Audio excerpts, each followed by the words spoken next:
नमस्कार। और इस नए विश्लेषण में आप सभी का स्वागत है। आज हम एक ऐसे विषय पर चर्चा करने वाले हैं जो वैदिक ज्योतिष के इतिहास में सबसे शक्तिशाली और सच कहूं तो सबसे ज्यादा गलत समझा गया है। ये विश्लेषण सदियों पुरानी पौराणिक कथाओं और ज्योतिष शास्त्रों पर आधारित है। तो बिना किसी देरी के चलिए इन रहस्यों से पर्दा उठाते हैं। जरा सोचिए, आखिर एक अकेला ग्रह इतना डर क्यों पैदा करता है? मतलब शनिदेव का नाम सुनते ही अक्सर एक अजीब सा भय और बेचैनी मन में बैठ जाती है ना? चाहे कोई ज्योतिष का बड़ा ज्ञाता हो या बिल्कुल नया, इस एक नाम के साथ जो डर जुड़ा है वो बिल्कुल सार्वभौमिक है। ये डर सदियों से चला आ रहा है और आज हम इसके पीछे का सच समझने का पूरा प्रयास करेंगे।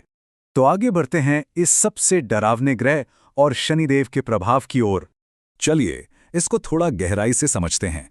ज्योतिष की दुनिया में इस ग्रह का वजन और प्रभाव इतना व्यापक है कि कुंडली में सबसे पहले नजर यहीं जाती है।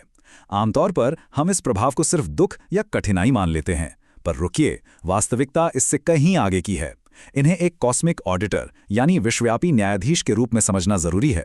देखिए, एक ऑडिटर का काम आपको नुकसान पहुंचाना नहीं होता, बल्कि खाते को निष्पक्ष रूप से जांचना होता है। तो उन्हें एक नेगेटिव ताकत की तरह देखने के बजाय एक बेहद सख्त और अनुशासित शिक्षक के रूप में समझना चाहिए, जिसका एकलौता मकसद मनुष्य को सही रास्ते पर वापस लाना होता है। चलिए अब थोड़ा पीछे चलते हैं, इनके इतिहास और उत्पत्ति की कहानी पर नजर डालते हैं। आधुनिक ज्योतिष के इस दर से हटकर अगर इनकी उत्पत्ति देखी जाए ना, तो ये घटनाक्रम अपने आप में एक महाकाव्य जैसा लगता है।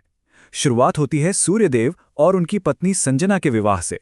होता यह है कि संजना सूर्य के अत्यधिक तेज को सह नहीं पाती और अपनी परछाई यानी छाया को पीछे छोड़ जाती हैं। बस उसी छाया से शनिदेव का जन्म होता है। अब एक दिलचस्प तथ्य देखिए, परछाई से जन्म लेने के कारण शनिदेव का रंग काला था और इस वजह से सूर्यदेव ने शुरुआत में उन्हें अपना पुत्र मानने से ही इनकार कर दिया था। पिता द्वारा किया गया ये आलोचनात्मक अस्वीकार, यही वो पहली घटना थी जिसने इनके कठोर स्वभाव की नींव रखी थी। परछाइयों से जन्मा एक गलत समझा गया खलनायक, यह कथा उनके चरित्र को एक अत्यंत मानवीय आयाम देती है। यह साफ दर्शाता है कि इनका रूखा स्वभाव किसी बुराई से नहीं, बल्कि बचपन की पीड़ा और प्रारंभिक संघर्ष से निकला है। पर कहानी यहीं खत्म नहीं होती। अस्वीकार मिलने के बाद उन्होंने भगवान शिव की घोर तपस्या की और उनकी अटूट भक्ति से प्रसन्न होकर ही शिव ने उन्हें नवग्रहों में स्थान दिया और कर्माधिकारी होने का आशीर्वाद दिया। ये उन्हें एक आम पुत्र से एक शक्तिशाली, स्वयं निर्मित न्यायाधीश बनाता है। अब देखते हैं इनका अगला रूप, एक निष्पक्ष न्यायाधीश और ब्रह्मांडीय न्याय का सिद्धांत। इस निष्पक्ष कानून को समझने के लिए पहले कर्मा को समझना पड़ेगा। कर्मा यानी एक्शन और रिएक्शन का वो यूनिवर्सल रूल, जहां आज किए गए कर्म निश्चित रूप से आने वाले कल को तय करते हैं।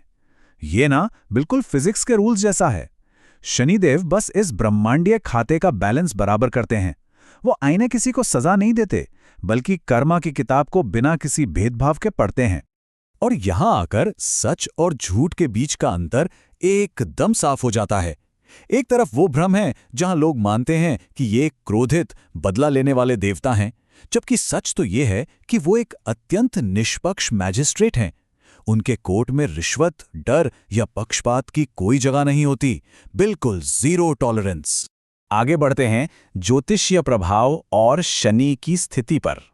सिद्धांतों के बाद अब उस विषय पर आते हैं जिसने सबसे ज्यादा डर फैलाया हुआ है। 7.5 यानी 7.5 ये कोई आम नंबर नहीं है। ज्योतिष को थोड़ा भी समझने वालों के लिए ना, ये नंबर एकदम से दिल की धड़कन बढ़ा देता है। ये दर्शाता है उस प्रसिद्ध और कठिन समय को जिसे हम और आप 7.5 के नाम से जानते हैं। पर 7.5 की वास्तविकता दरअसल कुछ और ही है। जैसा नाम से जाहिर है, ये 7.5 साल का एक लंबा चक्र है। हाँ, ये अवधि कड़ी परीक्षा और चुनौतियों भरी जरूर होती है, लेकिन सबसे जरूरी बात यह है कि ये समय गहरे व्यक्तिगत विकास के लिए यानी पर्सनल ग्रोथ के लिए बना है। ये हमारे पिछले कर्मों की पूरी जवाबदेही तय करता है। इसलिए इस टाइम को सिर्फ दुख झेलने का समय नहीं, बल्कि खुद को बेहतर बनाने का एक बहुत जरूरी अवसर मानना चाहिए।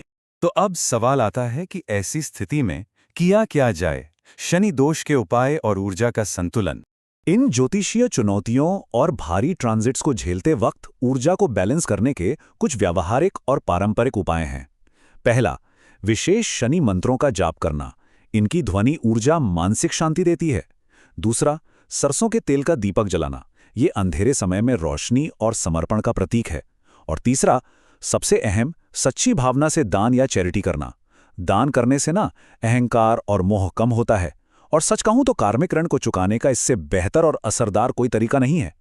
और इन सभी उपायों और कथाओं का सार इस एक वाक्य में छिपा है। अपने कर्मों का सामना करना सिर्फ एक आकाशीय सजा या दंड नहीं है, बल्कि इनलाइटमेंट यानी ज्ञान और आत्म प्रबोधन की ओर ले जाने वाला एक गहरा मार्ग है। ये नजरिया सच में सोच बदलने वाला है। ये बताता है कि प्लैनेट्सले चक्र से डरना नहीं चाहिए, बल्कि उस परीक्षा को एक सार्थक यात्रा मानकर स्वीकार करना चाहिए। तो अंत में बस एक सवाल पर विचार करते हैं। अगर शनिदेव सिर्फ मानवीय कर्मों का आईना दिखाते हैं, तो हमारे कर्म आखिर कौन सी कहानी बयान कर रहे हैं?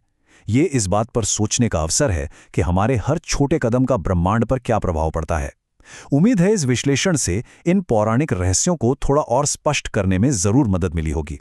हमारे इस विश्लेषण से जुड़ने के लिए बहुत बहुत धन्यवाद।